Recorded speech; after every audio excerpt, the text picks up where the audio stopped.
about a society which had bigger masjids than you had, which had bigger scholars than you had, which had bigger darooms than you had. This was Muslims' aim. It had far bigger masjids than you had.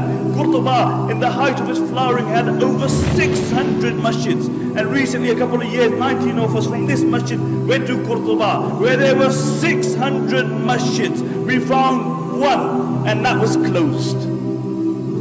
Why? What happened? Because these were people who forgot Allah, and Allah made them forget themselves. And you look at the scholars of Spain. Who were the scholars of Spain? There were the likes of Ibn Hazm, there were the likes of Imam Qurtubi, there were the likes of Ibn Abdul Barr, there were the thinkers like Ibn Sina, Ibn Rushd. These were people who were the backbone of Islamic learning. There were no greater scholars than these in the history of Islam. And Andalus, Spain, was built on the model of Medina.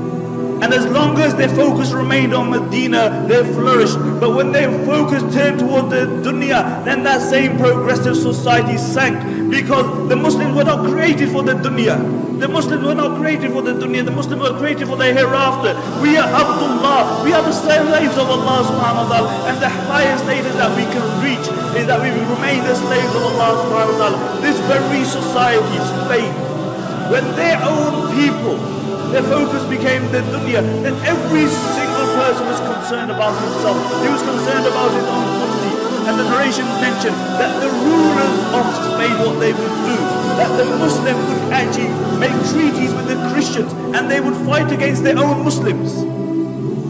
They would fight against their own Muslims. And really these were the Abu Righals of that time. And throughout history you will find Abu Righal. Abu Righal was a man who lived in Taif. And when Abraha, the Yemeni Christian governor, came to destroy the Kaaba, Abu Righal told him, look, I'll show you where the Kaaba is as long as you give me a few pounds. So Abraha agreed. When Abu Righal reached the outskirts of Makkah, he died. And what the Arabs would do, they would pelt his grave with stones, because he was a man who was ready to sell his religion and his people for $1 and a dime. And until today, the Arabs say, if they see a person of a deceptive nature, they say, Hu Abu Righal. And these were the Abu Righals of that time. And one place after the other fell in Muslim Spain. One place after the other. Until there was only one place left, and that was Granada. And Granada fell 50 years after the rest of Spain. Until Abu Muhammad, he drew a treaty with the Christians on the condition that he would allow them to take over, on the condition that they would not persecute the Muslims, that they would not forcefully convert the Muslims, that they would not remove the Muslims from their post. And when the Christians came in, the first thing they did, they reneged on their promise. And when they entered the Alhambra Palace, have you seen the Alhambra Palace? Wallahi, when you look at the Alhambra Palace, the eyes marvel at the architecture and artistry. It is an amazing palace, and throughout the palace you will see one word, La Ghaliba illallah, that dominance is only for the sake of Allah. Where are those people who wrote La Ghaliba illallah? Where are those people?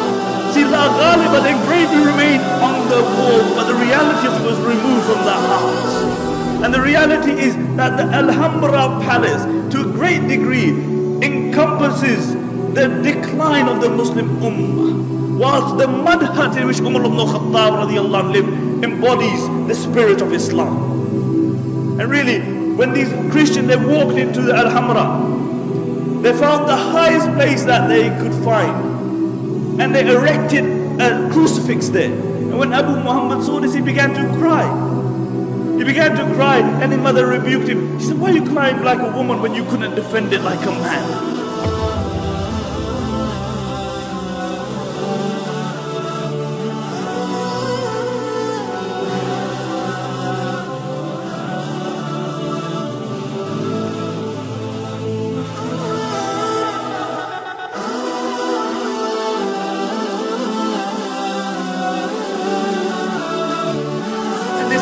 State today, really, we whinge about everything. We blame everybody else besides ourselves. We blame the Christians, we blame the Jews, we blame everybody else.